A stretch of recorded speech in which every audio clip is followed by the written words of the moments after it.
8월 13일 연중체 19주간 금요일 성 폰시아노 교황과 성 히폴리토 사제 순교자. 본기도. 전능하시고 영원하신 하느님, 성령의 이끄심으로 하느님을 감히 아버지라 부르오니 저희 마음에 자녀다운 효성을 심어주시어 약속하신 유산을 이어받게 하소서. 성부와 성령과. 말씀의 초대. 여호수아는 이스라엘의 모든 지파를 모이게 하고 온 백성에게 주님께서 그들에게 하신 일을 말한다. 예수님께서는 아내를 버려도 되냐는 바리사이의 질문에 하느님께서 맺어주신 것을 사람이 갈라 놓아서는 안 된다고 하신다. 제1독서. 나는 너희 조상을 강 건너편에서 데려왔다. 나는 너희를 이집트에서 이끌어내어 약속된 땅으로 데려갔다. 여호수 아기의 말씀입니다. 그 무렵 여호수아는 이스라엘의 모든 지파를 스켐으로 모이게 하였다. 그가 이스라엘의 원로들과 우두머리들과 판관들과 관리들을 불러내니 그들이 하느님 앞에 나와 섰다. 그러자 여호수아가 온 백성에게 말하였다. 주 이스라엘의 하느님께서 이렇게 말씀하셨다. 옛날에 아브라함의 아버지이며 나호로의 아버지인 테라를 비롯한 너희 조상들은 강 건너편에 살면서 다른 신들을 섬겼다.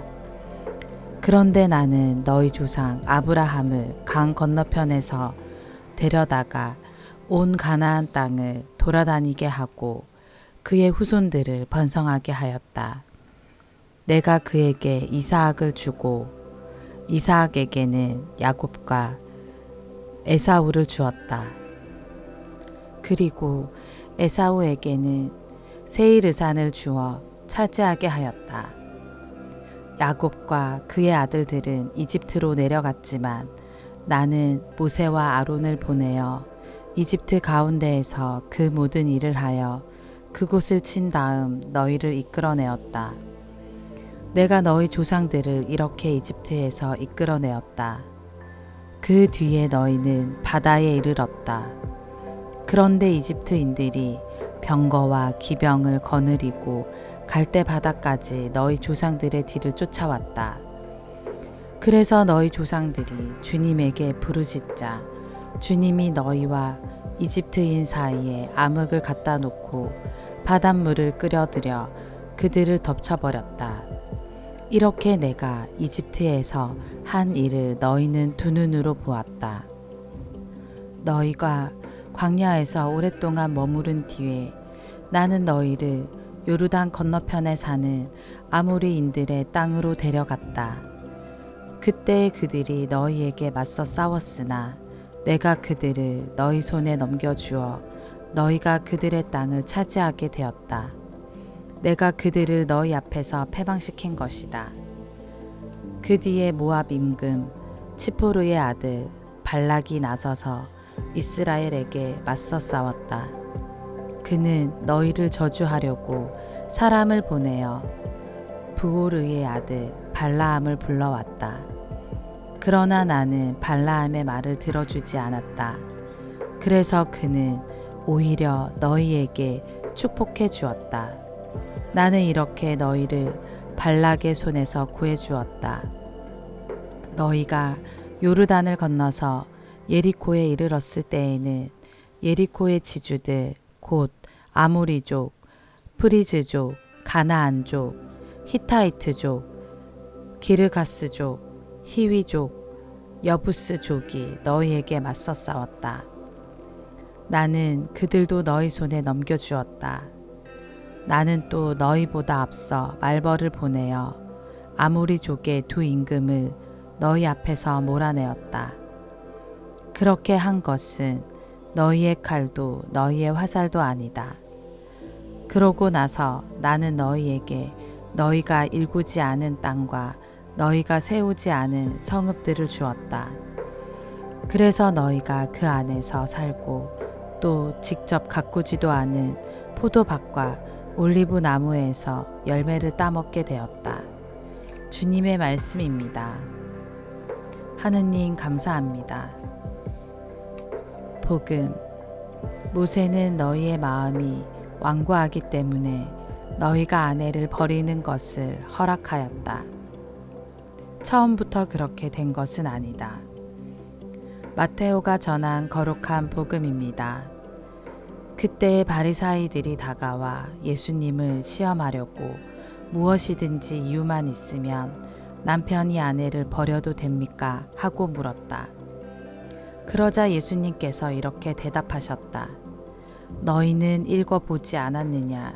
창조주께서 처음부터 그들을 남자와 여자로 만드시고 나서 그러므로 남자는 아버지와 어머니를 떠나 아내와 결합하여 둘이 한 몸이 될 것이다 하고 이르셨다. 따라서 그들은 이제 둘이 아니라 한 몸이다. 그러므로 하느님께서 맺어주신 것을 사람이 갈라 놓아서는 안 된다. 그들이 다시 예수님께 그렇다면 어찌하여 모세는 이혼장을 써주고 아내를 버려라 하고 명령하였습니까? 하자 예수님께서 그들에게 말씀하셨다. 모세는 너희의 마음이 완고하기 때문에 너희가 아내를 버리는 것을 허락하였다. 그러나 처음부터 그렇게 된 것은 아니다. 내가 너희에게 말한다. 불륜을 저지른 경우 외에 아내를 버리고 다른 여자와 혼인하는 자는 간음하는 것이다. 그러자 제자들이 예수님께 아내에 대한 남편의 처지가 그러하다면 혼인하지 않는 것이 좋겠습니다. 하고 말하였다. 예수님께서 그들에게 이르셨다. 모든 사람이 이 말을 받아들일 수 있는 것은 아니다. 허락된 이들만 받아들일 수 있다. 사실 모태에서부터 고자로 태어난 이들도 있고 사람들 손에 고자가 된 이들도 있으며 하늘나라 때문에 스스로 고자가 된 이들도 있다. 받아들일 수 있는 사람은 받아들여라. 주님의 말씀입니다. 그리스도님 찬미합니다. 오늘의 묵상. 바리사이들이 예수님을 시험하려고 질문을 던집니다. 무엇이든지 이유만 있으면 남편이 아내를 버려도 됩니까? 당시 유다인들은 모세 율법을 근거로 하여 이혼을 쉽게 생각하였습니다. 율법에는 아내에게서 취한 것이 드러나거나 눈에 들지 않는 경우 남편은 이혼 증서를 써주고 아내를 자기 집에서 내보낼 수 있다라고 규정되어 있습니다. 철저히 남성 중심의 법이었습니다. 당시 어떤 이들은 이를 간음죄를 저질렀을 때에만 이혼할 수 있다고 엄격하게 해석하기도 하였으나 또 다른 이들은 사소한 이유라도 이혼할 수 있다고 주장하였습니다. 이러한 논란 가운데 바리사이들이 예수님께 당신의 뜻을 밝히라고 강요하는 것입니다. 예수님의 답변에 따라 방종주의자 또는 엄격주의자로 비난하기 위해서입니다. 그런데 예수님께서는 바리사이들의 의도를 아시고 더욱 근본적인 혼인 문제에 대하여 말씀하십니다. 창조주 하느님께서 사람을 남자와 여자로 창조하시고 남자는 부모를 떠나 아내와 결합하여 둘이 한 몸이 되게 하셨습니다. 창조주 하느님께서는 사람을 삼위일체 하느님의 모습으로 곧 사랑의 구조로 만드셨습니다. 사랑의 구조란 주는 이는 받는 이를 필요로 한다는 것입니다. 남자와 여자는 서로를 필요로 합니다. 하느님의 사랑으로 만들어졌기에 사랑을 주고자 할 때 받는 이가 있어야 하기 때문입니다. 서로가 서로에게 내어주고 받아들여 한 몸을 이루고 죽기까지 사랑하는 그 사랑으로 세상에 하느님의 사랑을 증언하는 것입니다. 이러한 관점에서 혼인이 부부간의 사랑으로 하느님의 사랑을 증언하는 것이라면 사제나 수도자들처럼 독신으로 사는 이들은 가난한 이들에 대한 헌신으로 하느님의 사랑을 증언하고자 하는 사람들입니다. 아멘.